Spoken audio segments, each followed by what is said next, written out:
They want to make all the currency digital. They want to have a cashless society. But if you go over your carbon credit limit, for example, they can shut off your credit card or your debit card. You're given a monthly allowance of how much CO2 you're allowed to emit through how much you drive, what food you can eat. The Big Mac is causing global warming. It has a high carbon footprint. They use this as justification to regulate down the food industry. And insurance companies also are probably want to make profits. They will probably increase perceived risk rather than actual risk. They say climate change is killing people. Even if it were, it's not evident in the data. So the human condition has never been better than it is today. Actually, I heard a story recently. They said that trees are bad. Arctic ice free during the summer periodically between 10,000 and 6,000 years ago. How did that happen? So why is it a crisis now, but it wasn't?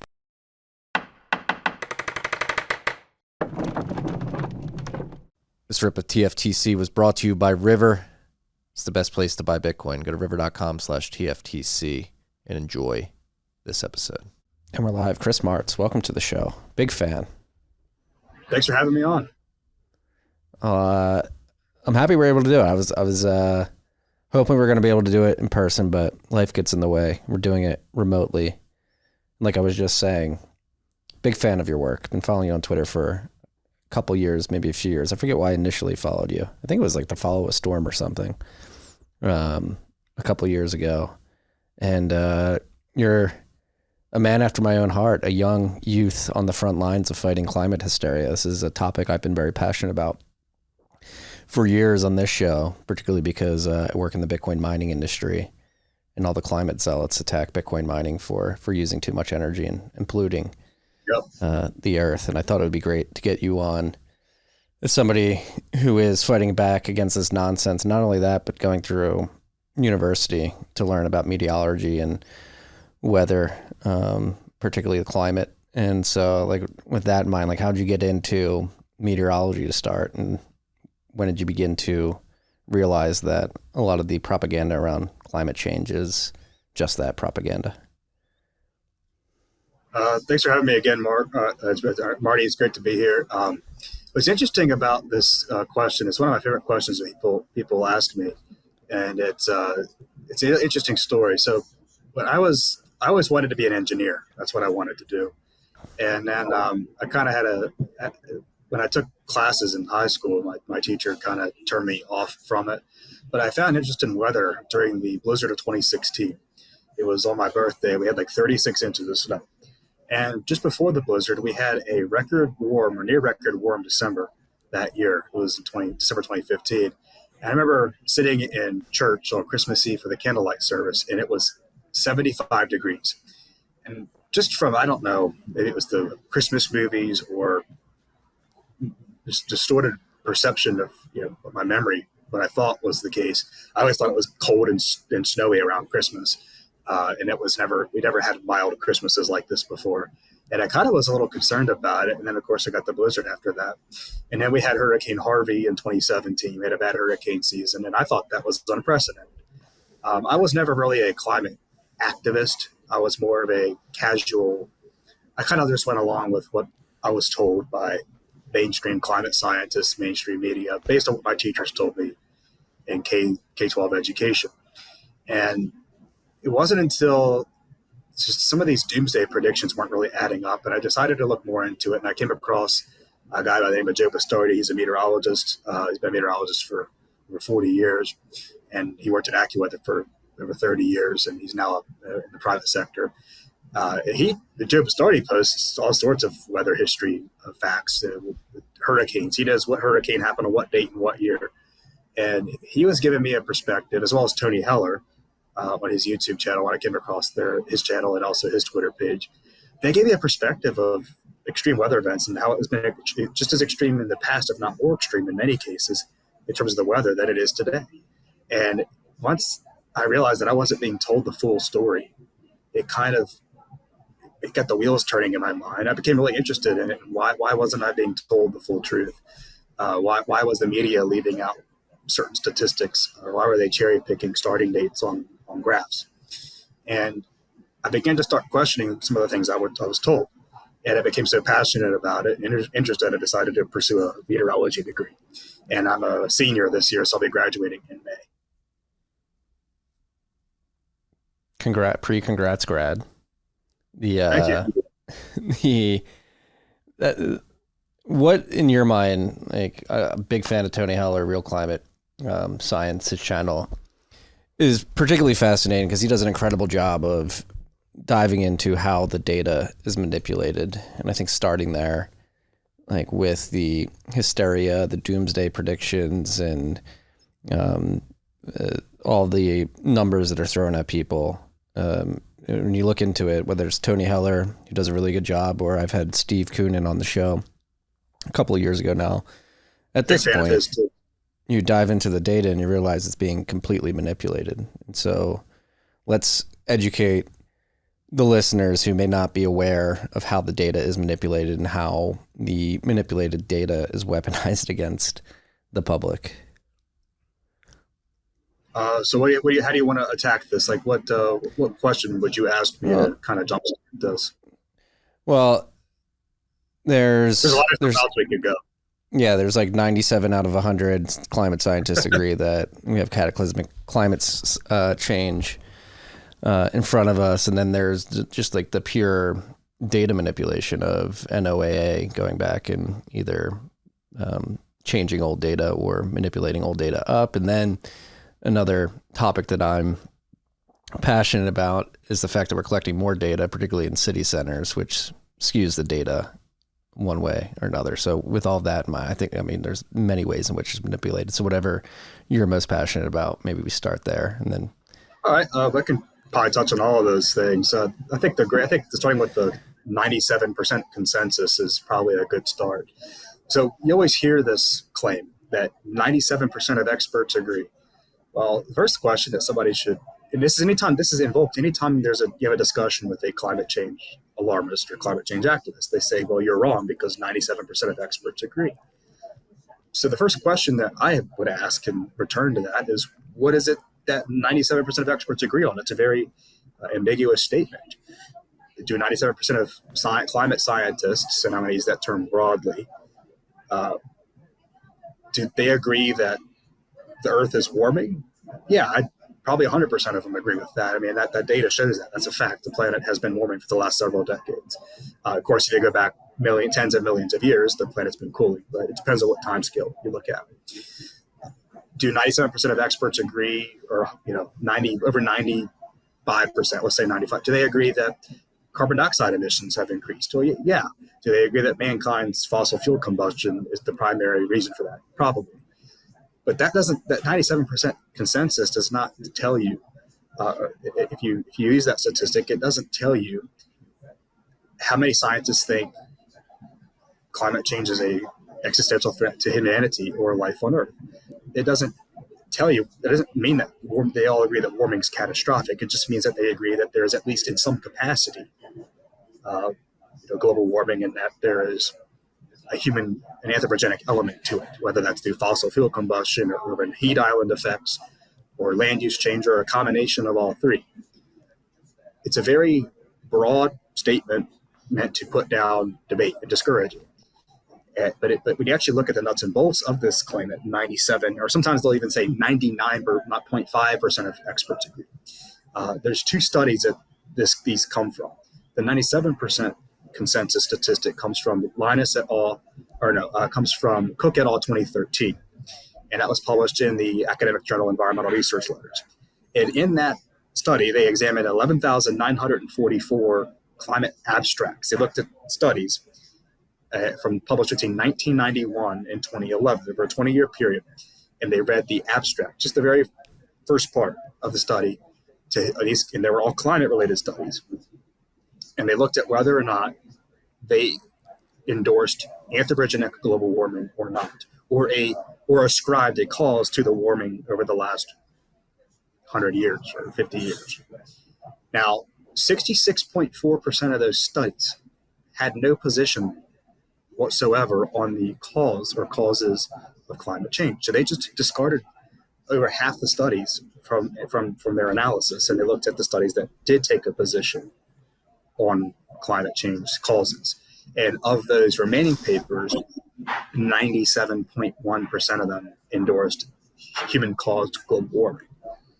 So if you actually do the statistics, you include the 66.4% of studies that the authors just completely it was tossed aside. It's more like a 32.6% consensus from that academic paper alone. But again, this doesn't mean, and this isn't a scientific, this isn't a consensus of scientists. This is a scientific consensus. There's a difference. Consensus of scientists is just kind of opinion polling scientists. The AMS did that, the American Meteorological Society, and they found in a 2016 study that they did, a little over 50% to near 60% of members thought that all or most of the warming has been man-made. And a little over 50%, I think, said, I don't remember the exact number, they said that the warming has been primarily harmful. So that's nowhere near 97% of scientists agree from the AMS, the American Meteorological Society. But this Linus paper, it doesn't quantify, it doesn't tell you that warming is catastrophic. They just say that 97% of papers agree or endorse a anthropogenic global warming position. That's not actually, that doesn't mean it's catastrophic. The other study that they cite for this claim is the Linus et al. 2021 study, which they say, well, the consensus has grown. It's 99.5% consensus of scientists. Again, it's not an opinion polling of scientists. It's a survey of papers. So it's a scientific consensus, not a consensus of scientists. There's a difference. Either way, none of them are really give your argument credence. An argument is based on data and evidence, being able to present that. It's not based on consensus. That's political terminology. It's not science, but that's a whole other can of worms. But the point I want to make in that the Linus et al. 2021 study is that they did the same exact thing. They ignored a whole chunk of the studies. I don't remember the exact statistic off the top of my head. And they just looked at the studies that made a position. Of the climate studies and climate change studies that they looked at, they only looked at studies that endorsed a position or the other without looking at the rest of the papers. They just tossed what was inconvenient to their narratives. There's nowhere even close to a 97% consensus. When it comes to what scientists generally, if you were to just go around and ask a scientist in the field, whether it's oceanography or meteorology, atmospheric science, atmospheric chemistry, physics, mathematics, data science, the people that study climate, if you went and asked them what their positions were, there's a general agreement that global temperatures have risen since 1850 by about 1.2 degrees Celsius. There's obviously uncertainty in that, especially because the further back you go, the less reliable the global temperature record is. There's huge error bars. But that's kind of generally agreed upon. It's warmer now than it was during the end of the Little Ice Age. By how much? Who knows? But it's warmer. We know that from proxy data. We know that from a bunch of different sources. It's also widely agreed upon that carbon dioxide concentrations have increased by about 51% since the pre-industrial average. And it's agreed that fossil fuel combustion, the burning of coal, oil, and natural gas, is the primary cause for that. And there's agreement that carbon dioxide is a greenhouse gas due to its physical structure. And it's not a homonuclear diatomic molecule like oxygen or nitrogen, which is why they're not able to intercept photons of infrared radiation and emit it back down. Carbon dioxide, like methane and water vapor, generates dipole moments, which allows it to absorb and emit infrared radiation. And it reduces the rate at which Earth cools to space. It doesn't trap. They say it's like the alarmists say that it's heat trapping gases. That's not what they do. They don't trap heat. That means to physically prevent. It just reduces the rate of radiation loss, so the Earth cools slightly less because of their presence. So, and it's primarily water vapor. That's the big component here. So that's what's kind of agreed upon. What's not agreed upon is the most consequential things. Exactly how much of the warming has been man-made, and if all of it has been man-made, then how much is due to urbanization and land use change versus greenhouse gas emissions? We don't know. And the reason being because the biggest greenhouse gas signal should be warming in the tropical upper troposphere, about 300 millibars, the pressure level. That's not happening. Most of the warming is at the surface, which if you look at what climate models project versus observations, that's more of a signal of urban heat island effects. We also don't know if warming is a net benefit or a net drawback to humanity and our economy, and life on Earth in general. Generally, historically speaking, it's good, but too much warming would be bad, probably, just like too much cooling would be too bad. So we don't know whether global warming is good or bad. And if it's bad, we don't know what the best solution is to mitigate its impacts. So those are the biggest and the most consequential impacts or issues relating to climate change. There's a lot of dispute. There's no consensus on the most important facets of this issue. This episode was presented by River. River is the best, most secure place to buy Bitcoin in the United States. Go to river.com/TFTC, set up an account today. You'll be able to DCA into Bitcoin without paying any fees. You'll be able to give people Bitcoin via River links. You'll be able to send and receive Bitcoin over the Lightning Network, and you'll be able to set limit orders. If you want to buy Bitcoin at a particular price, below or above where it is now, you can set orders to buy Bitcoin when it hits that price. Go to river.com/TFTC and set up your account today. This episode of TFTC was also brought to you by Bitkey. Bitkey is Bitcoin made easy to use and hard to lose. If you're a hardcore Bitcoiner out there with friends and family members who have not gotten their Bitcoin off exchanges because they're worried about the complexity of hardware wallets, seed phrase backups, this is why Bitkey exists. Bitkey is collaborative custody. You have a ergonomic hardware device with biometric confirmation. You have the Bitkey app with a key in it, and then block holds another key in the server. This doesn't come with any seed phrase backups that people have to secure. You have social backup. It's a beautiful solution. If you're worried about the people in your life that aren't as advanced as you in terms of Bitcoin hardware and being able to set that up and secure it, Bitkey is a great first step. So tell them to get a Bitkey. Go to bitkey.world. Use the code TFTC20 at checkout, and they'll get 20% off their first Bitkey. Do you have an opinion on what the most important facet of this issue is? Well, I agree that there's been man-made global warming to some extent. I mean, the physics of the laws of radiative transfer, thermodynamics, they all make, in theory, all else being equal, if you double the amount of carbon dioxide in the atmosphere from any level, whether it's 4 parts per million, which we would all be dead if that was the case, or say that you double it from 400, which we're a little over 400 now, 423, double that to 800 to 1600. So each doubling, it's kind of a logarithmic effect. It takes longer and longer to double concentrations. For each doubling of carbon dioxide, it enhances Earth's natural greenhouse effect, by about 1%. And that results by itself about a 0.7 of a degree Celsius global average temperature rise. That's not at all significant. And if it weren't for measurement, nobody would even know. It's not at all consequential. The difference is where you get these rapid warming scenarios of 2 to 4 degrees Celsius in the IPCC is because they tack on a bunch of positive feedback loops that amplify warming. But we know that negative feedback dominates. Even the mainstream scientists admit it. They just say it's slightly less negative. Let's dive into that. What would a positive feedback loop and a negative feedback loop look like? So a positive feedback loop is, say whatever the cause, you warm the Earth's temperature by a degree. What happens is you get a bunch of reactions. So you get, say, less snow cover, and snow being like heavy, a lot of snowpack or a lot of ice in the polar regions. Snow it's because it's white. It reflects radiation. It's a very good reflector of incoming solar radiation, just like clouds are. So you get less snow cover, you reduce the Earth's albedo, and that means Earth can't cool as efficiently, radiatively speaking, and so that amplifies the warming effect. Similarly, if Earth were to cool, and you get more snow cover, more glacial ice, more sea ice coverage, you would actually increase the cooling, and it would be a positive feedback loop that amplifies the cooling.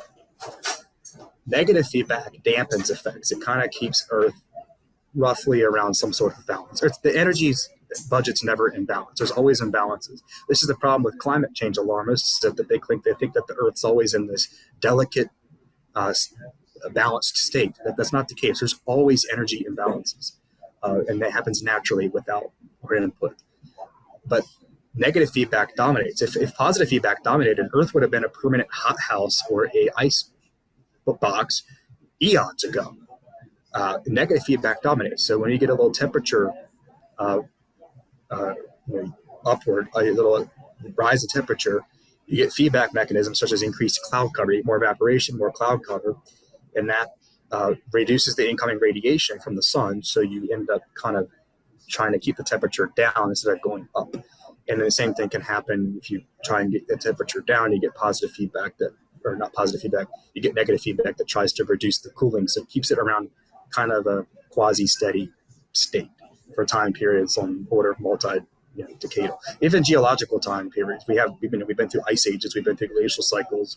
We're currently in an interglacial period, still in an ice age, but interglacial period. But it goes kind of just oscillates through these cycles because negative feedback dominates. We're not seeing these huge swings, which would be more of a characteristic of positive feedback that amplifies things. But these positive feedbacks, the climate models, they produce these rapid warming scenarios because they think they don't really account for clouds very well. They assume that you increase warming, you increase evaporation, so there's more water vapor. And water vapor being the most potent greenhouse gas, well, that warms, especially the polar regions where it's cold and dry the most. The problem with that assumption is that they don't look at clouds. And you increase evaporation, you increase the humidity, but you also increase cloud cover, so you reduce the radiation coming in. And clouds are very powerful, and they have significant impact on the global radiation budget. So if you increase cloud cover, you're actually going to cool the planet, or you're going to have a negative feedback that doesn't make it warm as much. This is why climate models produce too much warming. They've been observations show. That's what called the cloud thermostat hypothesis. It's something that the late Dr. William Gray from Colorado State University, and also he has postulated, as well as Dr. Roy Spencer at University of Huntsville. Well, this seems like something that, particularly the cloud cover and the negative feedback loop that would materialize if something gets out of balance in one direction. It seems like a rudimentary fact of how climate actually works that these scientists should understand and factor into the models, which begs the question. I mean, we've seen this particularly in like pharma industry, economics industries, computer science as well, where we do have this misaligned incentive to produce papers that come to a certain conclusion due to who's giving out the funding for particular research. Does that exist in the climate world as well? Absolutely. It's kind of more nuanced in how this works, in that when there's announcements for opportunities of research grants, funding agents, they'll post it on whatever website, whatever organization is funding this research. A lot of times it's the National Science Foundation. And those are taxpayer funded grants. They say government funded, but let's be honest, it's taxpayer funded. And so they'll announce an opportunity for scientists at academic institutions or the government, researchers, or anybody really, to apply for a grant. And so when you submit in these research proposals that these funding agents that they put out on their websites, they have very specific guidelines that you have to adhere to. So if they want you to investigate, for example, wildfires, the impact of greenhouse gas emissions on wildfire the impacts of anthropogenic climate change on wildfires in Mediterranean California. And they want you to look at how reducing greenhouse gas emissions should be a focal point of policy in reducing that disaster risk in the next few decades, or by 2100. They want you to adhere to that. They don't want you looking at, well, let's see how forest management is playing a role in this. Or maybe we could reduce risk by putting power lines underground or having better zoning codes. Maybe not building stuff in these forests where there are tinderbox. When you submit your proposal, you submit your form, you kind of have to outline why you want this grant, what your intentions are, why you think you should have this grant, what your data methods are going to be, and how you're going to go about this research. Obviously, you're not going to state your conclusion in the grant, but you're going to say, well, I'm going to look at this and that, and I'm going to do this method and that method, and then you submit it, and they review it, and if they like your outline, but your proposal, you're likely to get the grant. So in the case of the example I provided, if you go in and you say, well, I don't necessarily want to look at how climate change is impacting wildfire activity or greenhouse gas emissions. I want to look at forest management policies. I want to look at such as prescribed burns, increasing those to reduce risk, increasing mechanical thinning to clear out underbrush, looking at better zoning codes and putting power lines underground. Because a lot of times topple power lines and the high wind events, the Santa Ana winds, they topple power lines and they break, they spark a fire. If you say that in your proposal, you're not likely to get funded because they want you to adhere to their guidelines.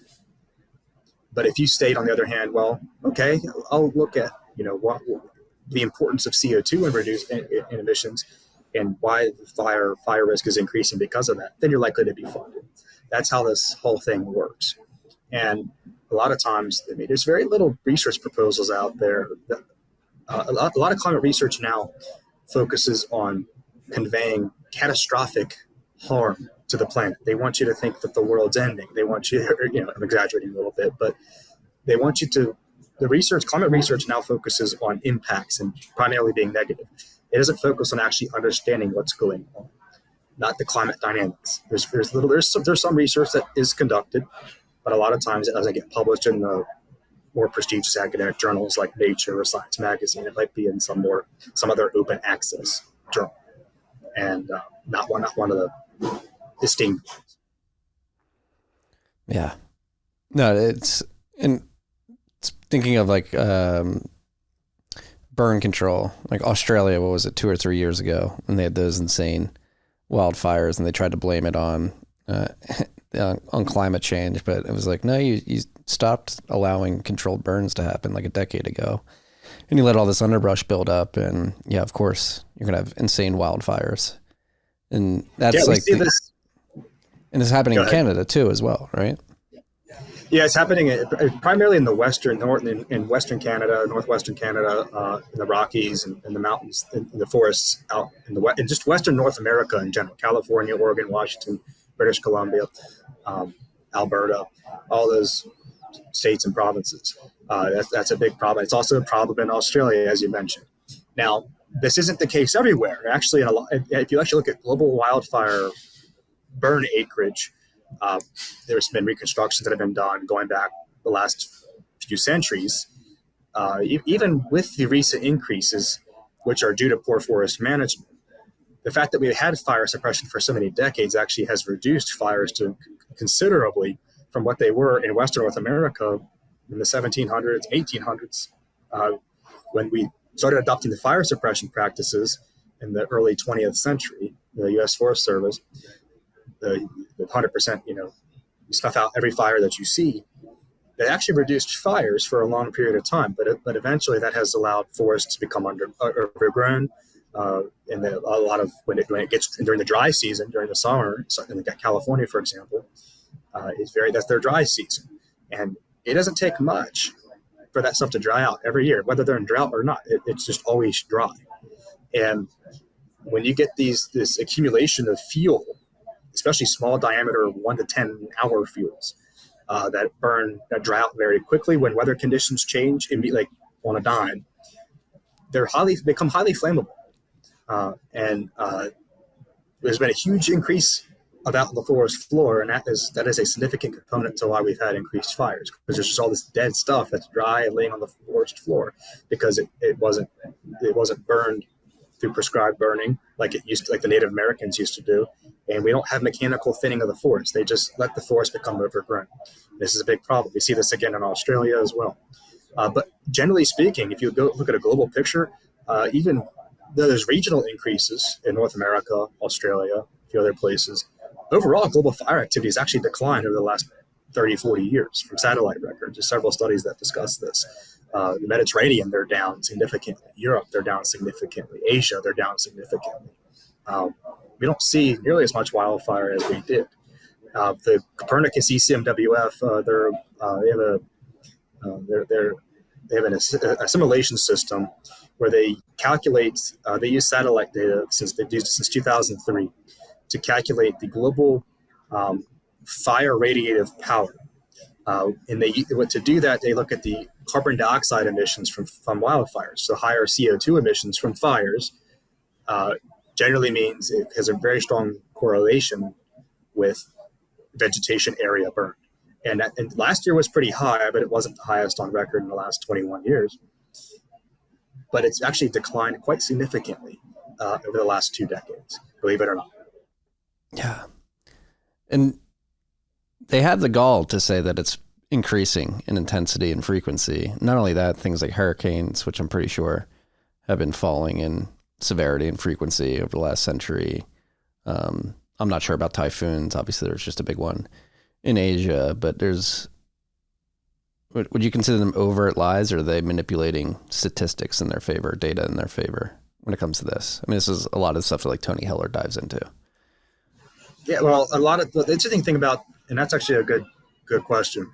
With regard to hurricanes, the typhoons and hurricanes are the same thing. In the Northwest Pacific, they're just called typhoons. They're each basin, they're called something different. In the East Pacific, they're called hurricanes as well. Atlantic, they're called hurricanes. North Atlantic, South Atlantic, East Pacific, hurricanes. But West Pacific, they're called typhoons. And then the Australian region, I think they're called severe tropical cyclones or something like that. I get the names confused, but they are typhoons. It's the same thing. The same type of storm. If you look at the number, and this is from data from Colorado State University, Dr. Phil Klotzbach maintains this archive on the website.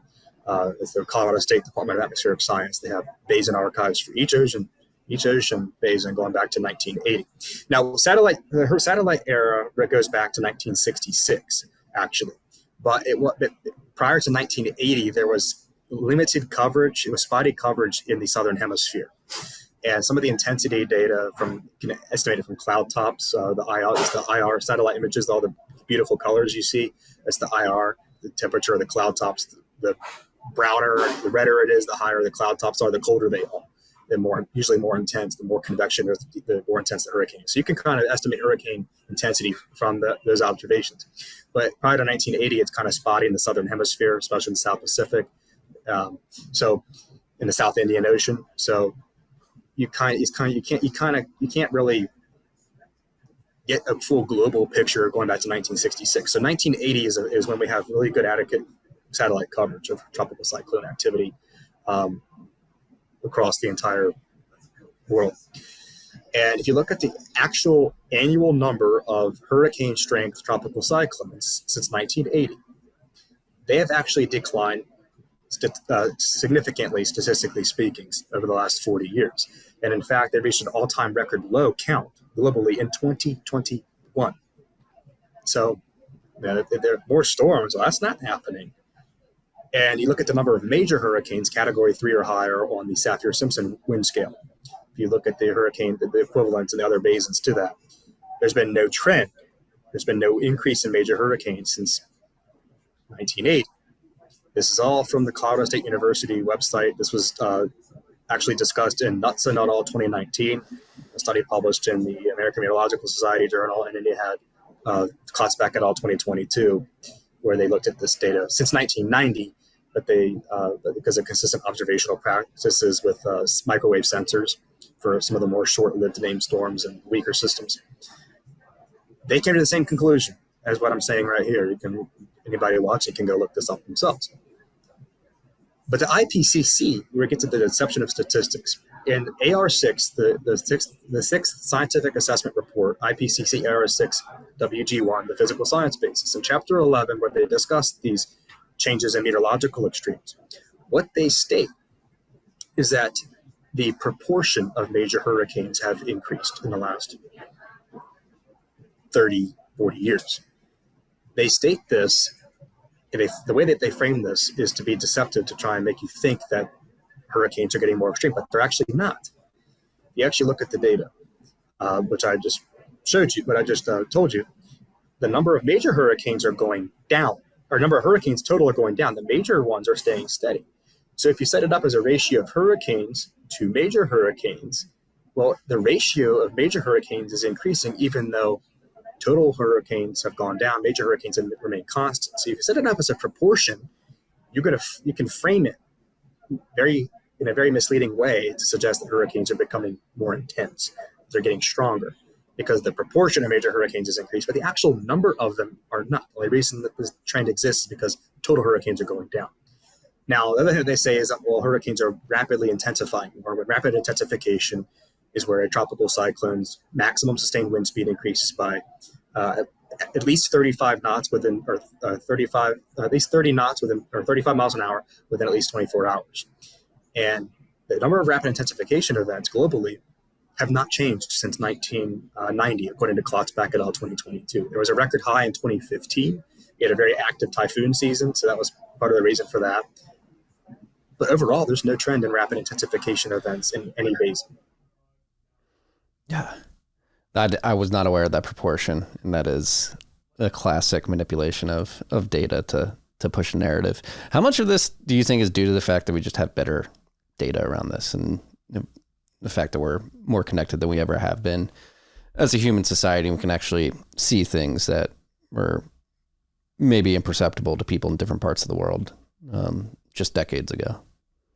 Well, yeah, I mean, there's been a huge increase in the number of short-lived, less than 2-day named storms, tropical cyclones, tropical storms, less than 2-day named storms, the short-lived ones. There's been a pretty significant increase in every basin of those since 1980. And climate alarmists will always say, well, look, we're seeing more named storms now. The reasons for that, if you actually read Lancey et al. 2010, Knutson et al. 2019, and then you read, just look up any paper on this. They're going to tell you practically the same thing. Even I think the IPC even mentions this.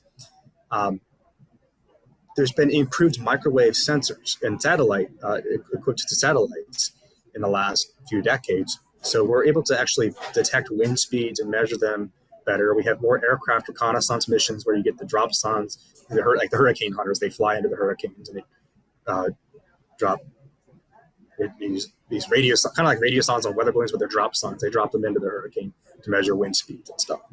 So it's very interesting, but it's all due to the fact that there's just more technology. We've been able to have better detection. And also another factor for increased named storms that's often overlooked is that in 2002, NOAA decided that they would start classifying or naming rather subtropical cyclones. So they didn't name subtropical cyclones before 2002. So those aren't counted, and they didn't go back in the historical record and adjust for that. Any subtropical cyclone was not named back then, and they didn't go back and account for that.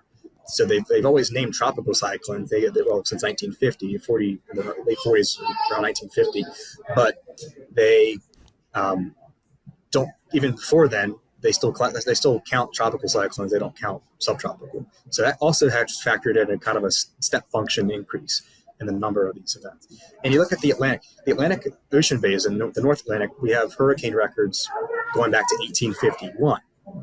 However, if you look at the seasonal track maps from say one of the most active, if not probably arguably the most active hurricane season in the Atlantic was 1933. But if you look at the seasonal track map, most of the storms are clustered in the Gulf or right off the Atlantic coast. You don't see a whole lot of the Cape Verde hurricanes coming off Africa or developing in the Atlantic development region. You don't see a lot of out-to-sea storms.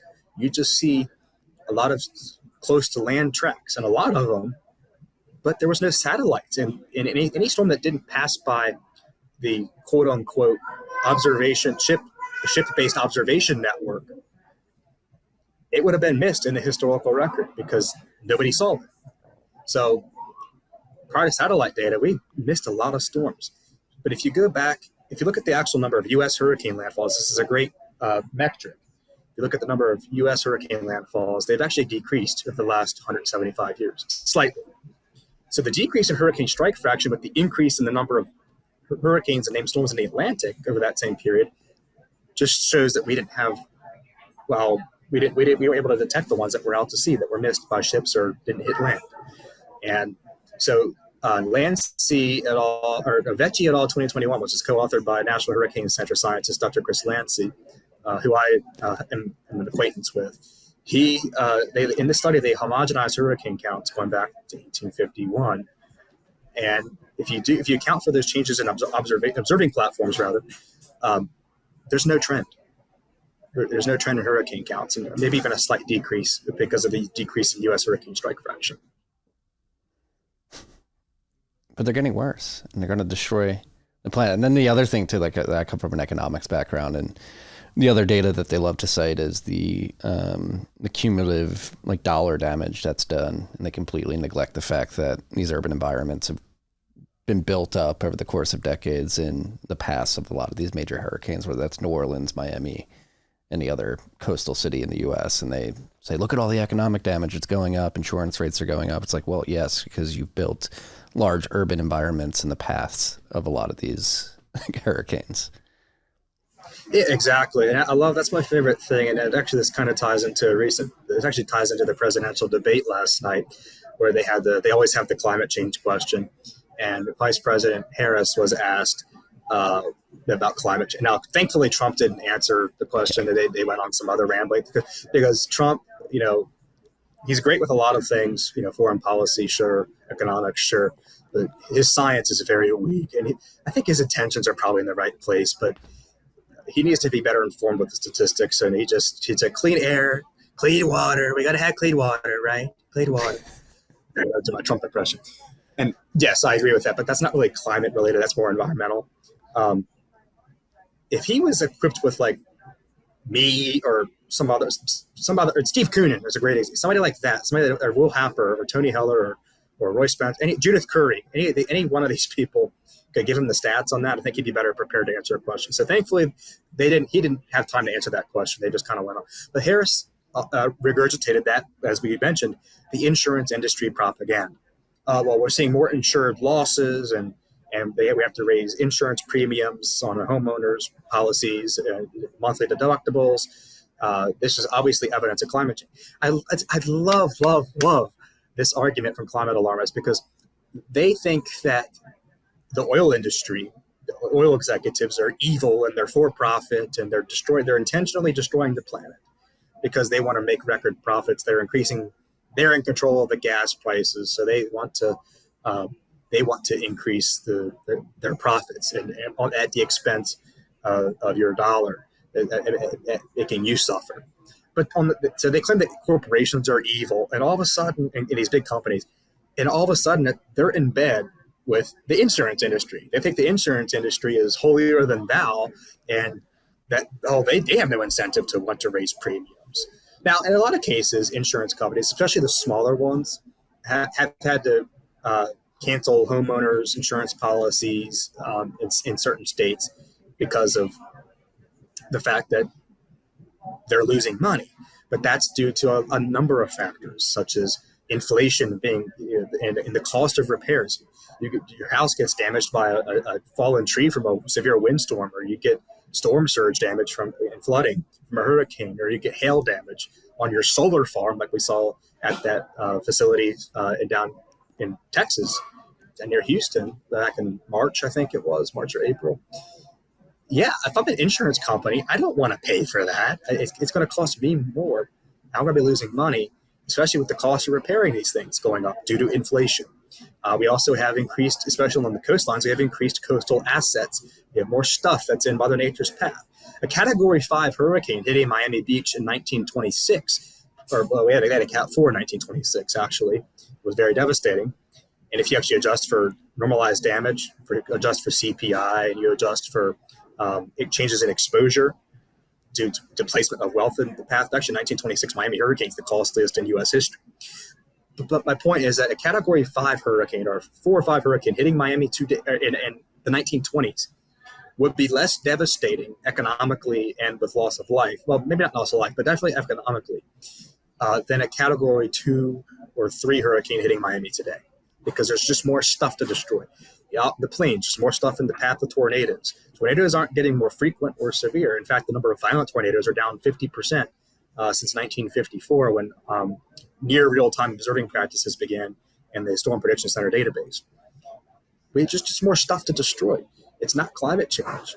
And insurance companies also probably want to make profits. They want to make money too. So they will probably increase perceived risk rather than actual risk to buff up their profits a little bit. it's business. It's that the insurance industry, I think, claiming that they're having to face climate change. It's not really the case. There's just more assets that they have to cover. There's more stuff that they have insured properties in high risk regions, and they don't want to insure that necessarily. I can't blame them because they have to remain profitable. But they also use climate change as an excuse to raise premiums even higher. It's either climate change or Haitian immigrants being imported into your city that are going to increase your insurance premiums. It's frustrating for me because I like to think of myself as a first principles thinker, and particularly for these ideas, and really didn't get dragged into it. I got dragged into it in college actually because I took a climate elective class and actually had like a professor who was like, the climate change stuff is all bullshit, and like walked us through a lot of this data, and I was like, oh shit. So I had that in the back of my mind, but then like getting into the Bitcoin mining industry and how demonized it's been over the last decade in North America, Canada first, and the United States more recently.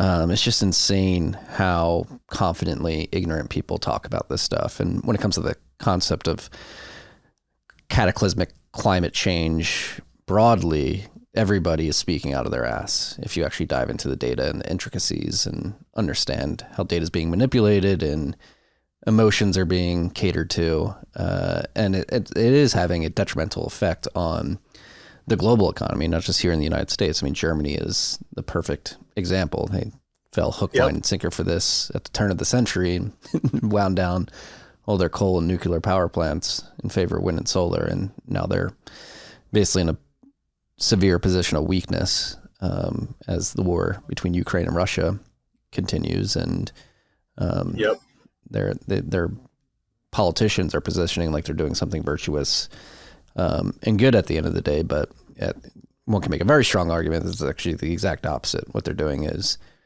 detrimental to human flourishing and the quality of life overall for not only Germans, but Western Europeans specifically. Absolutely. Yeah, the whole net zero, it's interesting because they claim that the whole climate crisis distinction revolves around the impact or supposed negative impact of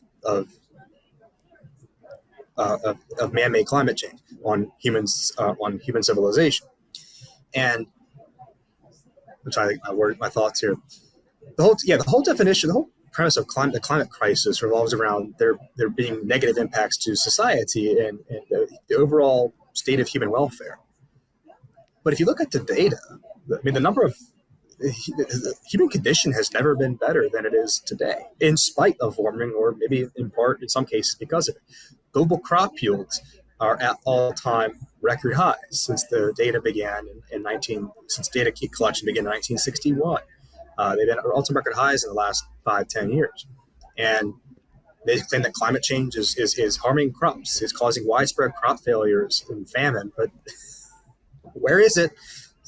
Locally, there's certainly cases, but globally, crop yields are higher than ever. Now, some of that, climate skeptics will say that that's due to CO2 fertilization, and some of it is. Even the EPA actually used to have a page before the Biden administration came in that actually admitted that. But you can find it on the web archive. But most of this increase is due to genetic engineering and developing high yield crop varieties, better irrigation, there's better farming practices in general is the main culprit here for that. But if climate change is having a net negative impact on it, it's not evident in the data because crop yields have increased despite whatever impacts climate change supposedly has had on crop production and the agricultural industry. You look at the share of the population that's malnourished due to famine or whatever, it's at all-time record lows. You look at life expectancy because of our burning of fossil fuels primarily, which enables everything. It enables the development of life-saving technologies, medical equipment, vaccines. It runs your AC, it runs your heating, your cooling, all of it. Everything, our entire society exists because of all the stuff that we have today exists because of fossil fuels, or just about everything. And so all of this has allowed life expectancy to more than double since the 1850s, in every continent on Earth, including even in Africa, where the Greens largely deprive them of access to fossil fuels, and that's a whole other ethical issue. Um, and But you look at things like the number of disaster-related deaths; they're down 92% since the 1920s. The number of people dying from meteorological-related disasters, floods, droughts, heat waves, cold waves, floods, fires, all of these things, they're down 92%. Now, a lot of that's because of warning coordination technologies. The Galveston hurricane in 1900 killed 8,000 to 12,000 people. That's because nobody knew what was coming. We have that technology today to warn people in advance. We don't see death tolls of 10,000 people from a weather event anymore.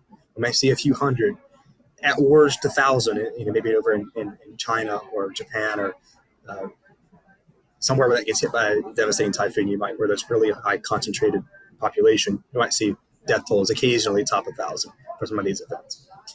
But in the United States, you might see even a Category 5 hurricane, you might have maybe 100 deaths at most today than you would have had 30 or 50 to 100 years ago. But either way, they say climate change is killing people. It's not evident, even if it were, it's not evident in the data. And so the human condition has never been better than it is today. But there's no actual relevant data metric that exists that proves that we're in a climate crisis. They say, well, look at the Arctic, the sea ice is melting in the Arctic. Okay, well, how is that bad? Why is that bad? They can't. And what's the correct amount of sea ice that there should be? And why was the Arctic ice free during the summer periodically between 10,000 and 6,000 years ago? How did that happen? So why is it a crisis now, but it wasn't then? So the climate crisis distinction only exists. They always fixate on global average temperature as if that's the control knob of the human condition and our state of well-being. But there's no indication that global temperature controls the amount of extreme weather or the number of how deadly a storm is. There's no indication that global average temperature really sets is the control knob of the human condition. Arguably, we could argue if it does, it would be warmer periods that are better. That's why warmer periods have historically been called optimums. But even then, it's not really the control knob of things, especially now with our technologies. We're a very adaptive species. We can mitigate and overcome all sorts of challenges with technologies. Yeah, is it so bad to live in a world of megafauna and megaflora? Would that be bad? I don't. Yeah, you look at we have deforestation is a major issue, for example, but in some areas. But overall, the Earth's actually greener than it was 30, 40 years ago, which a lot of people don't know. And some of that is actually due to CO2 fertilization. Some of it's due to environmental regulations and stuff as well. But why is that? And even NASA admits that. So why is that a bad? Why is that a bad thing? Actually, I heard a story recently. They said that trees are bad. What? I saw it was something related to climate. I don't remember what the full context was. Oh, it was in relation to the retreating of glacial ice in the polar regions. There was some headline, and I think it might have been based on a new study, and they stated that there's more trees growing in the higher latitudes because of receding sea ice, or it's not sea ice, receding glaciers. So we have in parts of Canada and Europe, there's more trees farther north, up in Sweden, Norway, for example, in Alaska, there's more trees, and that's making Earth a better absorber of radiation because trees they don't reflect sunlight because they're not like snow. They don't have that albedo, which you talked about at the beginning. And so it actually increases warming. It's like a positive feedback loop, and the more trees are bad now. So it's almost like they're trying. They've made a conclusion, and they're trying to make any data point towards that conclusion. You can look up climate change, and you just type in Google one day if you're just bored, and type in climate change and just let the search results fill out, or just hit the enter button after climate change, and you're going to find a bunch of studies I saw an article from Fox News, and they said bread causes global warming. Bread? Bread, yes. The yeast is emitting too much. Yeah, it's just it's insanity, and yet yours and my taxpayer dollars are largely funded, are largely apportioned to the National Science Foundation or other agencies to fund this research, to bankroll these academics to publish this pretty much useless research. Yeah, And it's our dime. and that's that not only is that frustrating, but the more frustrating thing is that all of this attention to this hysteria and catering to the hysterics is really not only leaked into our economy via increased taxes, whether that's via the Inflation Reduction Act, which Biden overtly admitted was a veiled climate act. He just had to name something else. You look at ESG initiatives at the corporate level, which are failing terribly, which is good to see. Failing incredibly well, actually. Not terribly, they're failing well. And it seems like that trend's out the way, but we've had this distraction and incredible misallocation of capital, particularly over the last 2 decades due to this problem. That's the frustrating thing, because there are low-hanging fruit that we could, like I'm an environmentalist. I'm a surfer. I'm a big clean your beach guy. Leave the beach cleaner than when you showed up. Like my family has a Bitkey. We drink clean water. We're very health conscious and environmentally conscious in terms of how we treat our environment and what we put in our bodies and things like that. And there's the over indexing on catering to the climate hysterics has really led to a neglect of environmental things that we should be doing, but aren't doing because everybody's focused on this broader climate hysteria. And I think this is a good point to bring up something that we didn't touch on, but I think is very important that we do, which is like a great example of this is like urban heat islands. Like what are some things, what are some of the ramifications of the urban environments that have been built up over the last 5 decades across the United States and across the world? Like how is that affecting measurements in particular areas? And going back to clouds and ice being white, like one low-hanging fruit that I've always been passionate about, like, why don't we ever do this? Like, why don't we just all paint our roofs white to have that like reflective thing? Like there's like low-hanging fruits from an environmental, like if we want to use less electricity, I think we should be as efficient as possible with electricity. I don't think we should be wasteful at all. Like there's low-hanging fruit, like paint your roof white and your house will be cooler naturally, so you don't have to turn on your AC as much. I think that they wanted to try that in Los Angeles, and actually, they even went as far as saying they wanted to paint the roads white to do. I don't know if they've actually done any of that or not, but I thought it was interesting, and I don't think it's necessarily a bad idea, especially in an urban heat island area where they retain heat. But before I go into that, I actually wanted to elaborate a little on the environmental issue.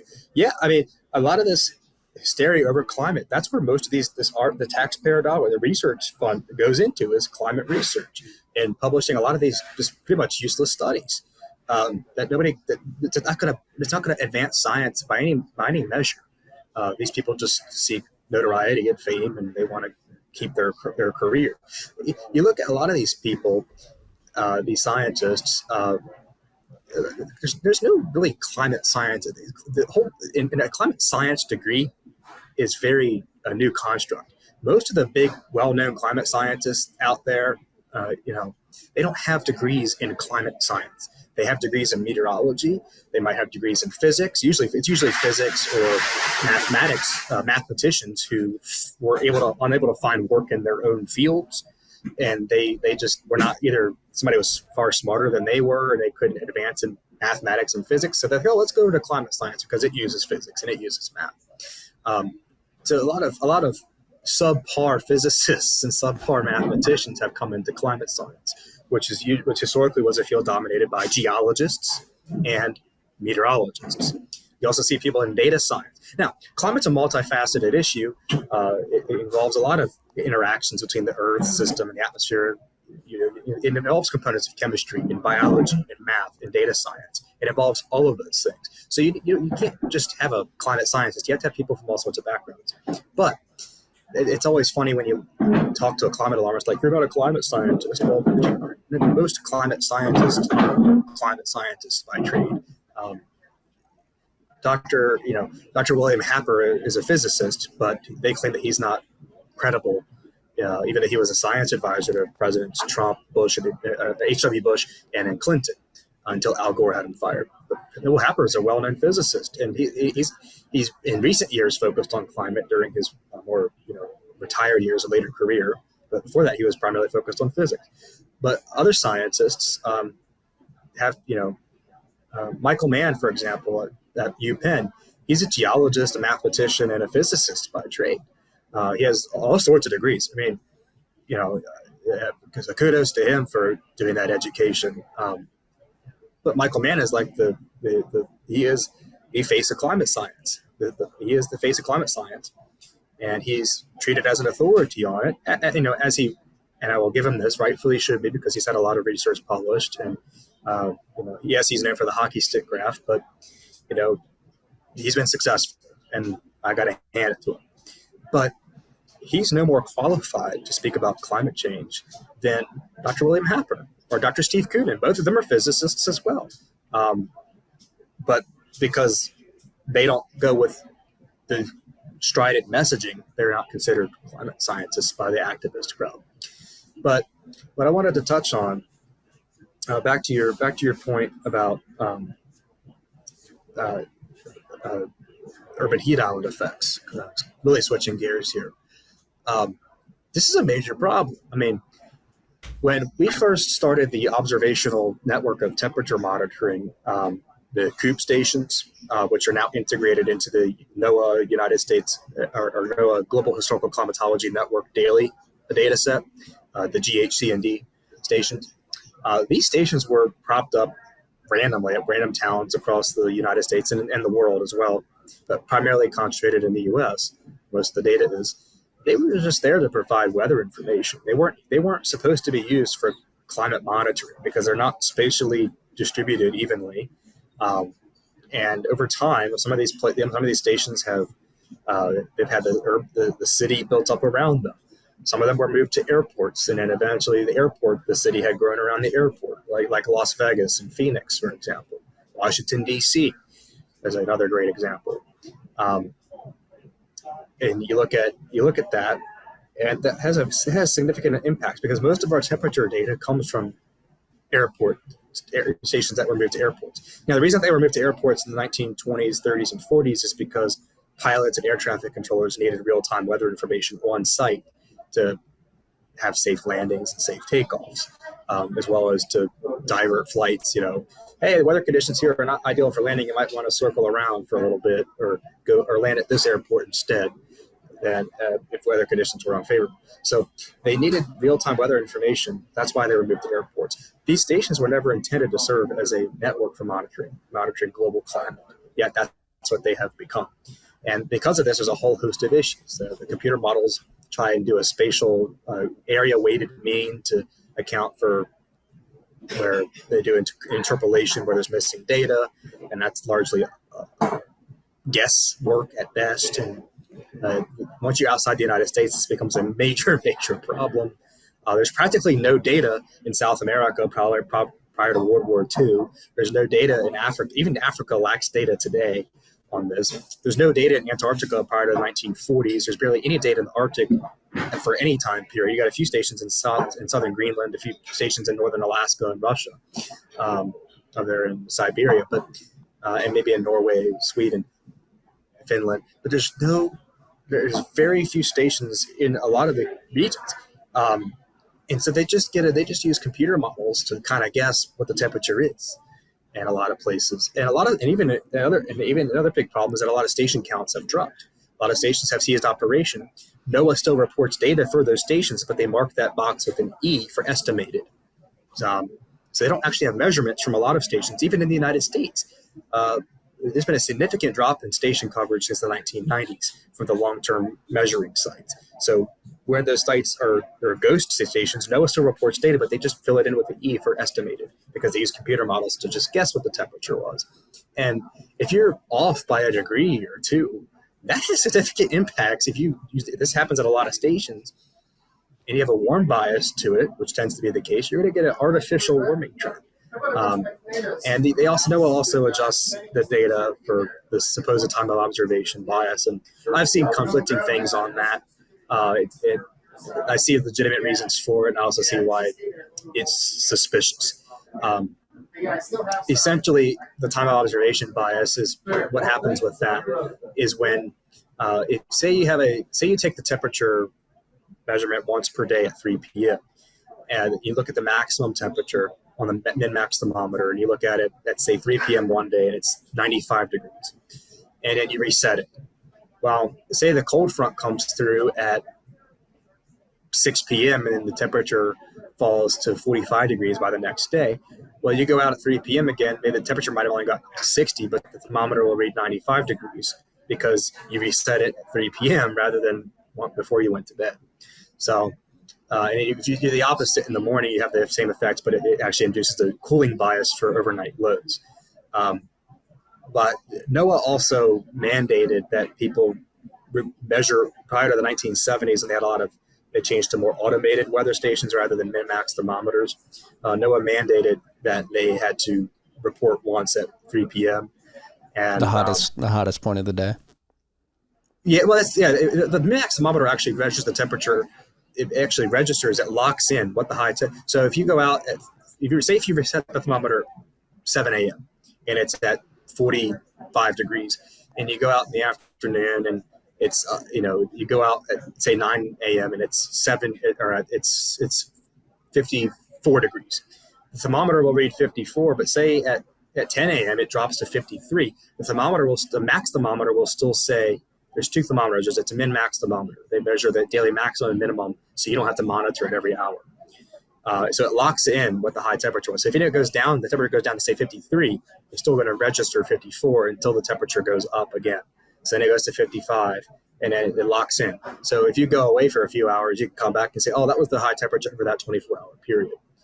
But NOAA mandated and required people measure only once per day at about 3 p.m. in the afternoon. And the station observers weren't allowed to reset the thermometer more than once per day, and they weren't able to reset it at a certain time to ensure that the reading. So they claim that hot days were overcounted back then. So you might have had 2 95-degree days, and and so that's why they adjust temperatures in the past downward and present temperatures upward. And that's how they get this big warming trend that doesn't exist in the raw data. The problem I have with that, though, was that this was obviously a major problem. Anybody that operated a min-max thermometer would be able to notice that this was a problem right away within a few days of using it. So just because they weren't allowed to reset the thermometer, at a certain time, or they're only allowed to reset it at a certain time and once per day prior to the 1970s when they were replaced with automated weather service stations. Doesn't mean that they followed those guidelines. Nobody was able to, go and see, they didn't have security cameras. They weren't monitoring. He reset the thermometer. They didn't have no way of knowing whether they reset a min-max thermometer. So if they figured it out, they might have just done it against the guidelines. I don't know. Nobody knows. The other thing with this is that they claim that you might have had a 95-degree day and then you double counted it because you reset it at 3 p.m.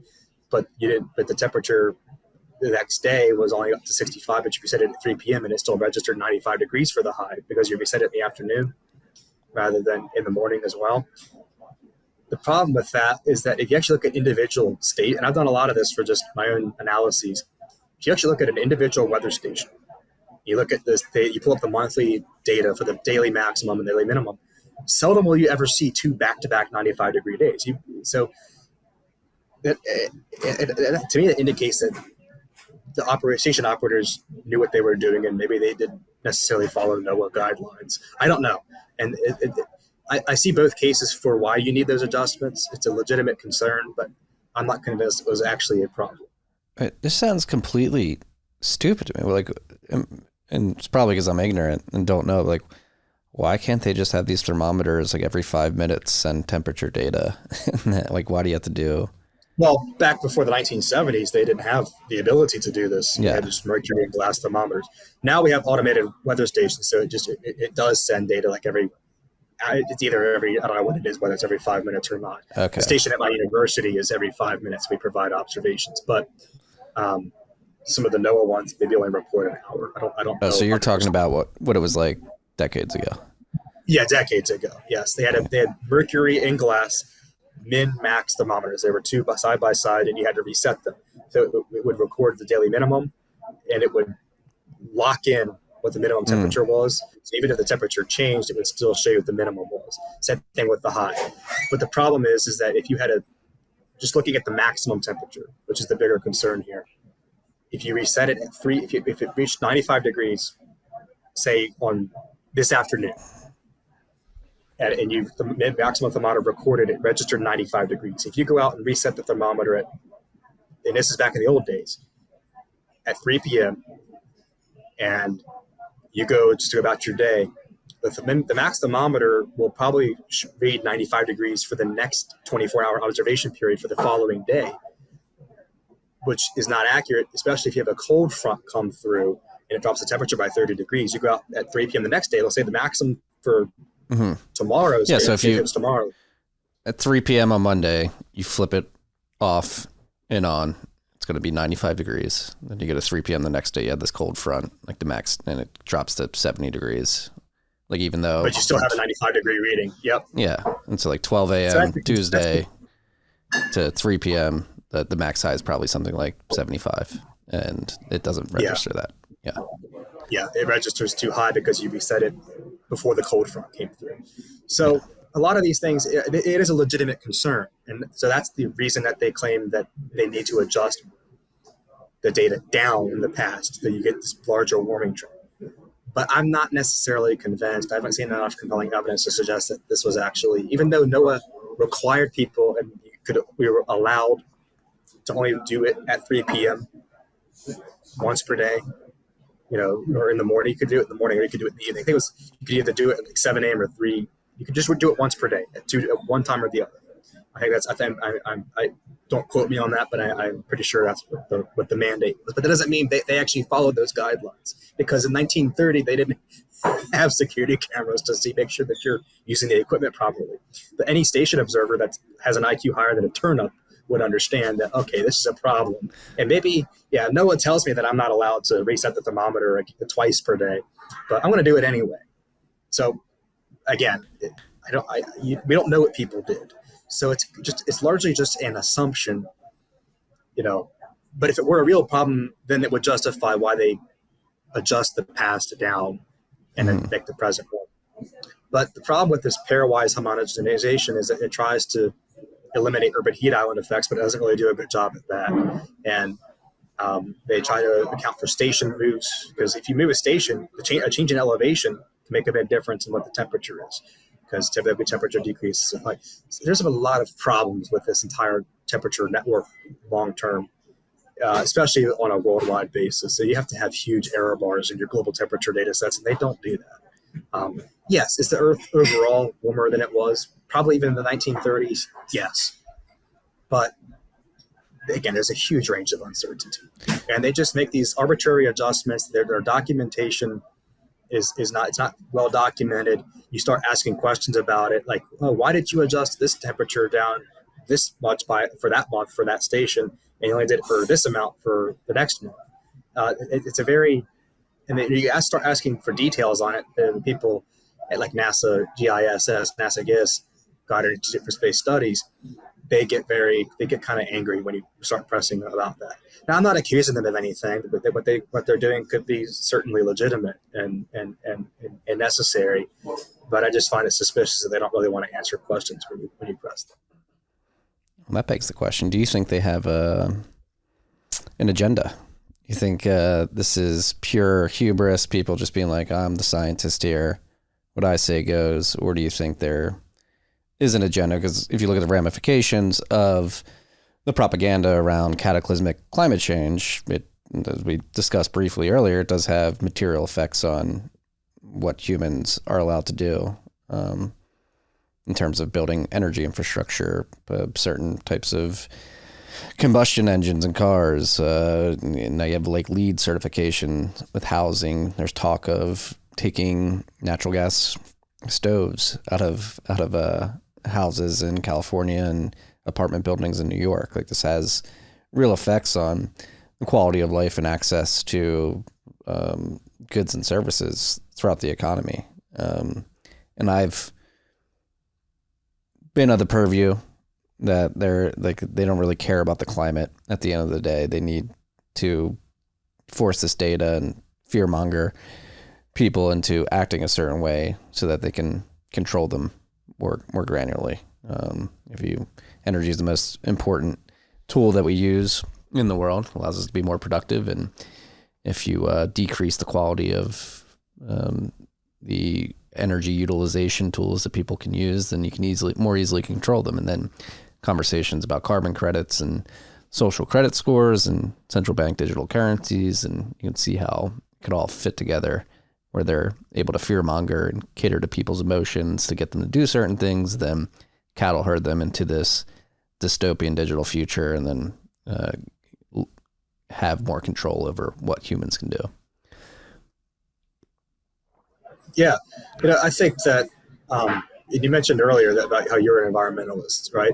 And a real environmentalist is somebody who actually legitimately cares about the environment. Somebody that's out there cleaning up plastic out of the streams and rivers, off the beach, in your case. People that are making, health conscious, environmentally conscious decisions with, making sure they're not littering, making sure that they're, using, not wasting water and stuff. The fake environmentalists are the people out there with picket signs protesting, but they don't know what they're protesting for. They're the people that are sitting online lecturing you about how you need to reduce your carbon footprint, and how the crypto bros need to reduce their carbon footprint. But they're the ones on their online throwing a temper tantrum, which also has a large carbon footprint. They don't want to ever. None of these people want to give up the lifestyles that they want to force. They don't want to give up their comfortable lifestyles. They don't want to live the net zero lifestyle that they want to force on everybody else. And when it comes to the whole, whether or not there's an agenda behind all of this, the United Nations Environment Program in the 1980s, they saw global warming as this emerging scientific issue. Now, again, it has a legitimate scientific basis, which we discussed at the beginning of this podcast, this interview. There's a legitimate scientific basis behind global warming. The problem is that IPCC has a bunch of unelected bureaucrats who they have a globalist policy agenda. They want to influence policy, energy policy, all sorts of policy, foreign policy, diplomacy, everything from a centralized point of view. They want to have kind of a one world government. They have a very anti-capitalist, anti-corporation motive behind a lot of their policies. And they saw climate change as a perfect scientific issue where, this is a way that we can start regulating private companies. If we can put together a panel of scientific experts, scientists, to look for evidence of human-induced climate change, and we can then, if through fossil fuel emissions, we can tie carbon dioxide emissions from fossil fuel burning to climate change, to global warming, and then we can convey this as problematic, as bad, then they can use that as a crutch, use the scientific community as a crutch to justify regulating oil companies, regulating energy companies, regulating the supply, just the supply and distribution of energy. And then they now talk about how we need to change our diets to vegan. We need to eat lab-grown meat. We need to abandon steak and hamburgers because the Big Mac is causing global warming. They use, it has a high carbon footprint. They use this as justification to regulate down the food industry.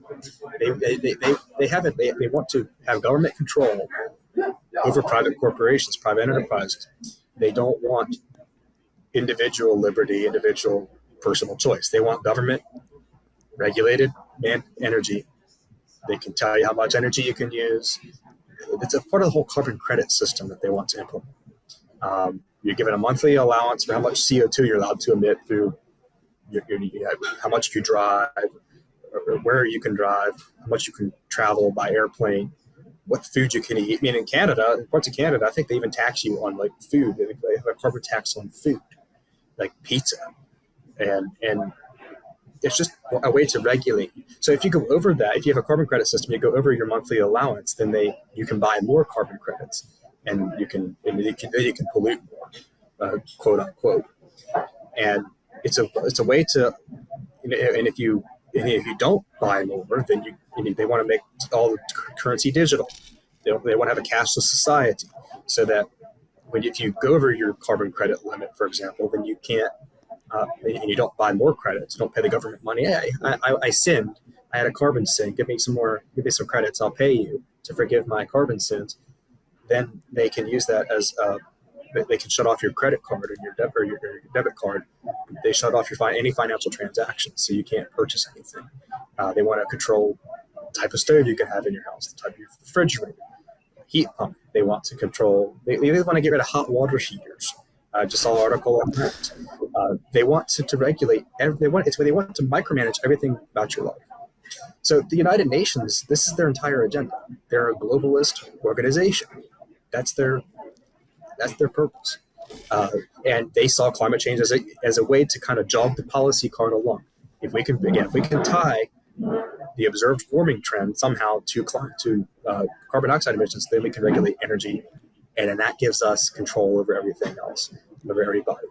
And it's a very anti-capitalist organization. So when this came along, they developed the IPCC in 1989, 1990. I think it was 1990. That's when the first assessment report came out. They got a bunch of experts together to conduct science, to investigate, and specifically, even in the founding documents, the IPCC specifically states that they are tasked scientists with looking for evidence of human-caused climate change and its impacts on society. So they're not, and while they do make mention of it, and even in detail, in some cases, natural variability. That's not their focus. They're not tasking scientists to write the physical science basis. They have the WG1 report, which is the most credible part of the report, because you have the adaptation mitigation policy report. You have the WG2 and WG3 reports as well. They don't task scientists with looking for benefits of global warming or natural causes of global warming. They're specifically supposed to find evidence of that warming is man-made due to fossil fuel emissions, and that it's bad and harmful to society. And then they kind of can have a little bit of leeway on policy solutions that are quote-unquote nonpartisan. And the IPCC was specifically founded to build the case from a scientific community to regulate emissions. And if you say that, you're considered a conspiracy theorist, which is nonsense. There's been bureaucrats who worked for the United Nations who have admitted that to people like Dr. Roy Spencer, one of the people who was in charge, one of the key bureaucrats that was involved in the first organizational structure of the IPCC, actually admitted to Dr. Roy Spencer himself in private conversation that was the reason the IPCC was created by the United Nations Environment Program, was to do that very specific thing. So there was no need, and if somebody comes back at you with, well, you're a conspiracy theorist for saying that because the climate scientists who are in bed with these reports, and don't be wrong, the physical science basis is okay. It has an okay, fairly balanced assessment of the issue without being alarmist in tone or partisan. There's still issues to pick with it, which I discussed earlier with the hurricane proportions. But a good comeback, a good follow-up to when you're accused of that, being a conspiracy theorist for suggesting that, is why would there be a need for an IPCC? We already have the Met Office in the UK, the Bureau of Meteorology in Australia. We have the Danish Meteorological Institute. You have NOAA, you have NASA, you have the National Center for Atmospheric Research, and all these organizations in the United States. And you have academics and universities all around the world that are looking at this issue. They can call each other on the phone. They can go buy a plane ticket, or they can travel. They can travel and meet up together to collaborate. You don't need a United Nations, a bureaucratically, politically driven scientific working group to investigate climate change. There's no need for an IPCC when you have all these other organizations working on it already and have been for decades. So the IPCC is purely for political motivations and with anti-capitalist undertones. Yeah, it's a communist Marxist movement. They want to control you. And it's so do you think the pendulum swinging there? Do you think enough people are getting are becoming wise to the manipulation and the trickery afoot? Like, what's your experience like going through the meteorology program in college?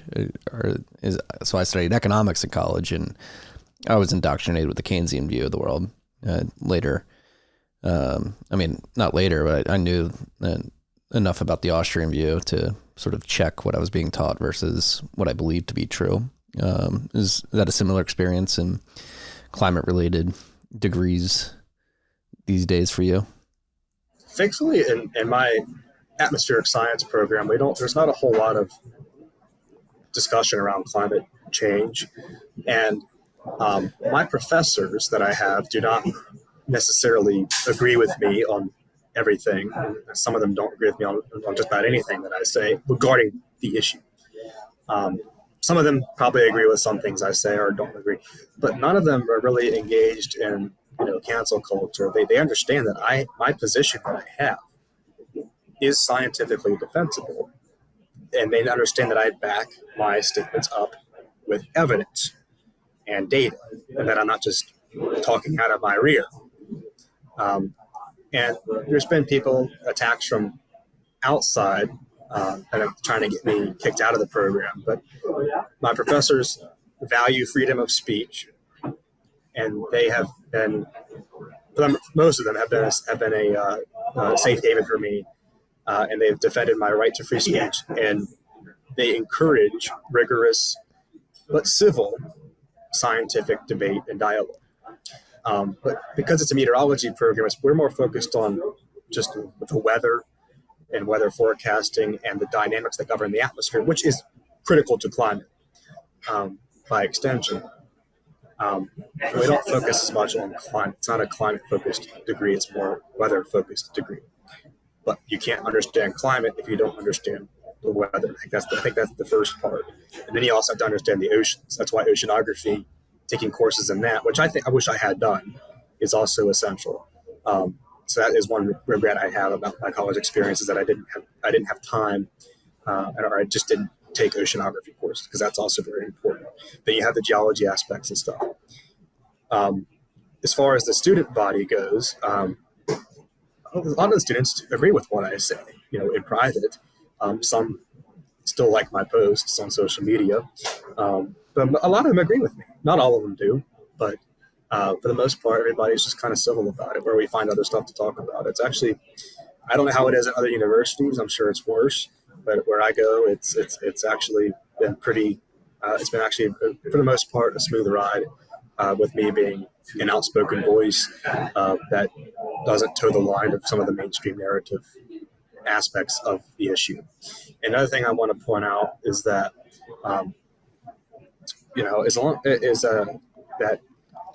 as long as you can defend your position scientifically with data and evidence, then you're okay. We do take a course in climate dynamics. Actually, I'm taking that right now, and my professor is fantastic. She's wonderful. She doesn't necessarily share my views on things, but I've given presentations, and I get hundreds on them, and she gives a very fair and balanced kind of take on this. It's just what is the data show? And you can quibble about data methods and why this data set is misleading or something like that, but there's not really an agenda behind it. It's just educating the students as students should be educated, not indoctrinated. So for me personally, I cannot speak highly enough of my program. I love my professors. I love my peers. Everybody's fantastic. And I don't. It's probably not the case everywhere in every academic institution. I know it's certainly not for faculty, but at least for me, it's been okay. That's very encouraging to hear. That's what you want: rigorous academic debate backed by facts and competing views, putting them out there. And that's why I really outside of the universe. That's why I've been, like I said, I've been a fan of yours for years on Twitter, because you get into it with a bunch of the hysterics, and as you mentioned, they come after you personally and try to affect your personal life. So what's that been like, developing this social media presence and putting up with all these hysterics from around the world?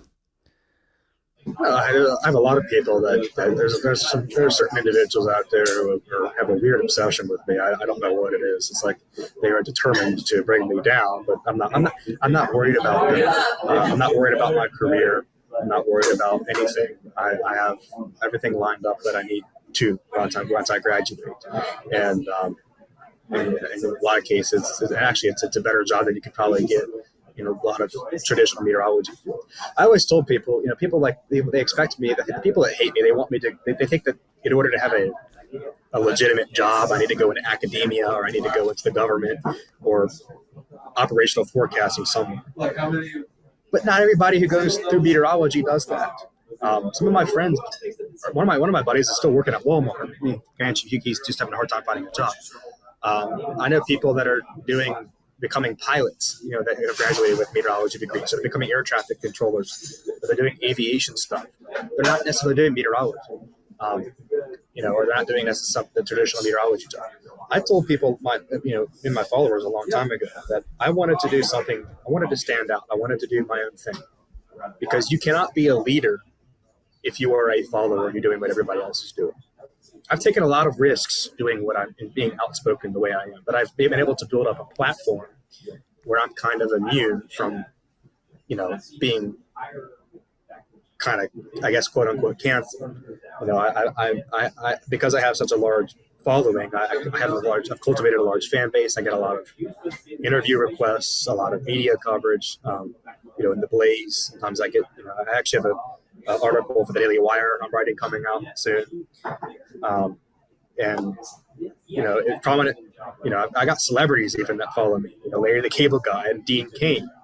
And so that's pretty cool. Rob Schneider has even retweeted me a couple of times. And I got congressmen who follow me and other really esteemed scientists that love what I do in private. I get emails all the time from people at NOAA, people at other academic institutions, other universities, a lot of people, a lot of TV meteorologists who, on the down low, love what I do and encourage me to keep up.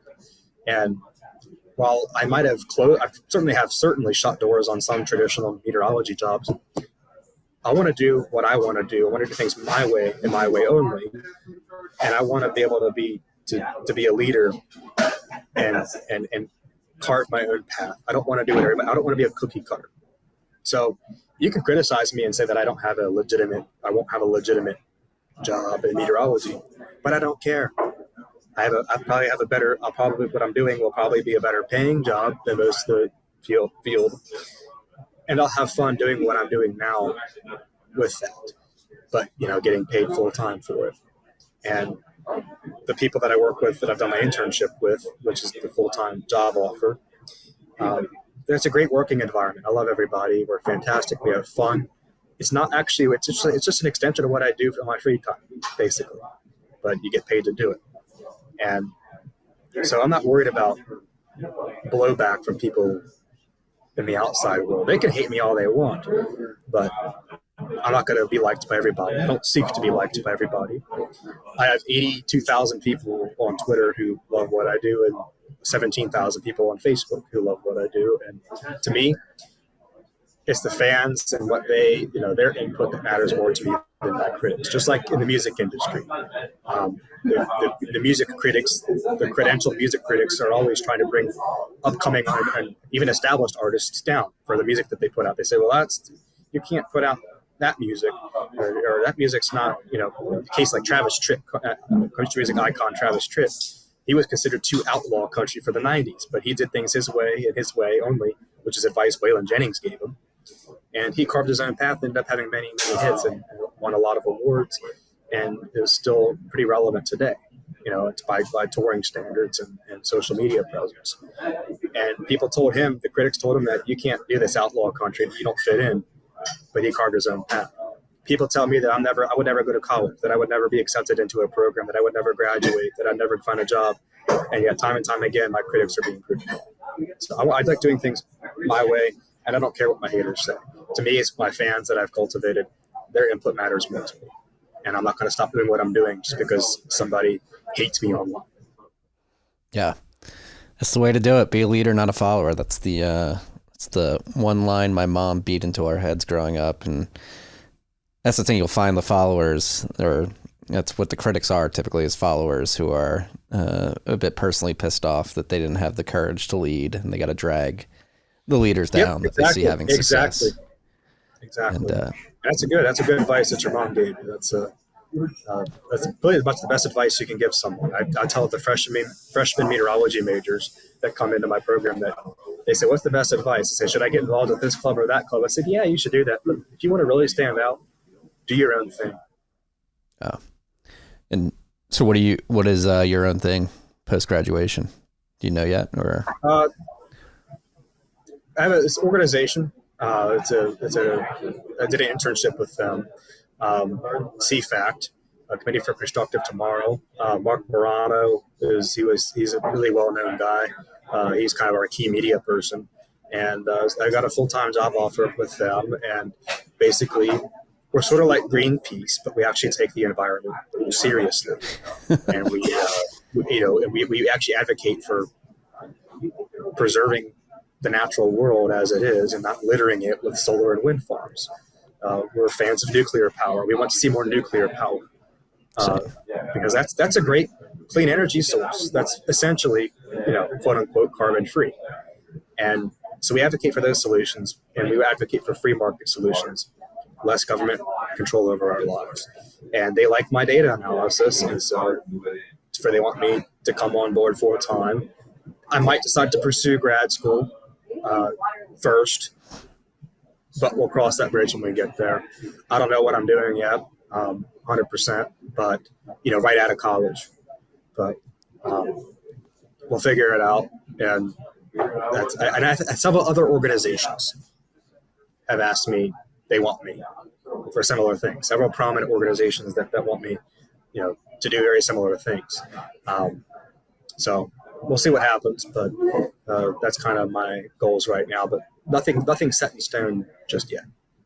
Yeah, I don't think you have anything to worry about, Chris. I think you're blazing your own path, and I think you're just going to be. Yeah. Another thing is all these people that are hating me from inside my own industry, most of them are people outside the industry. They're not in meteorology. Some of them are.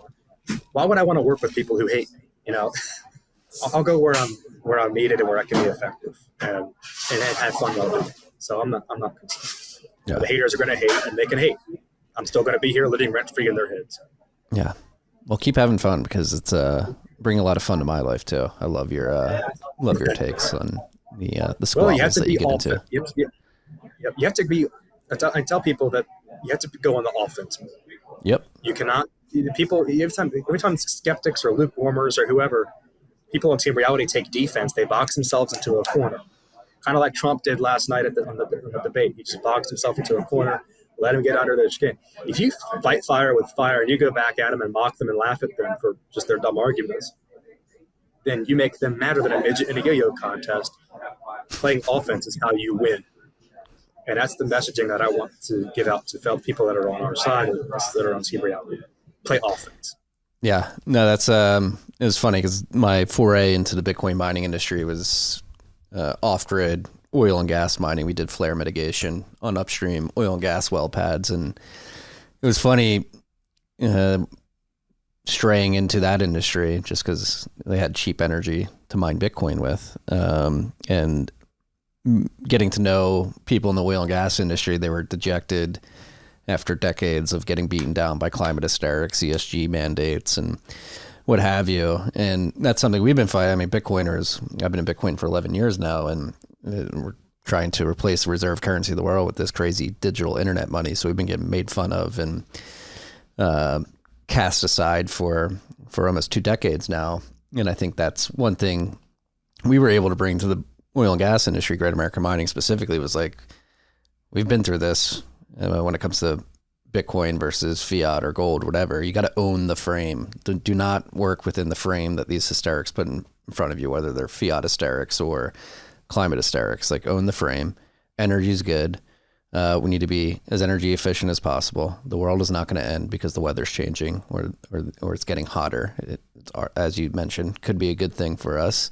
Like we need to make sure that humans are flourishing, that we're utilizing all the resources at our fingertips as best as we can. And we need to get these kleptocratic central planners out of the way. Own the frame. Don't let people box you into a corner. Like you said, just be confident, and ridicule is effective. It does get under people's skin. Like you said, Kamala, yep. Trump had the ability to come down with a hammer, and all Kamala had to do is say, yeah, people are leaving your rallies. And he got all distracted and pissed off. She owned the frame in that and beat him in that particular point. And that's what we got to do, whether it's like Bitcoin, what you're doing in the realm of climate. Own the frame, be confident, because we have data, we have truth on our side at the end of the day. Absolutely agree. Any final thoughts you want to wrap up with? It seems like, are you in a restaurant? It seems like it's getting busy in there. I'm at a hotel. Yeah.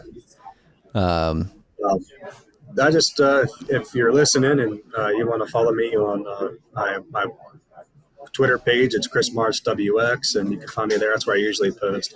Also on Facebook, same username, Chris Martz. It's Chris Martz Weather. You can also find my blog, chrismartzweather.com, and that's where I do a lot of my in-depth blog postings. It's very time-consuming because I don't have a whole lot of time to do them anymore with college, but when I get the time, they're really good articles I've done on hurricanes and tornadoes and fires and ice melt and stuff like that. So I encourage you to go check out chrismartzweather.com. And also visit where I'm doing my internship this summer. They're doing my internship this summer. Visit us on the web at cfact.org. That is cfact.org. Awesome. Chris, keep crushing it, brother. Hopefully we can do this again at some point in the future, maybe in person. Yeah, we'd love to do it in person. I'll try and get down there to Texas, and we'll do this some other time. But thanks for having me on. It was really fun doing this, and a really good interview. So thanks for having me. Yeah, anytime, dude. Peace and love, freaks.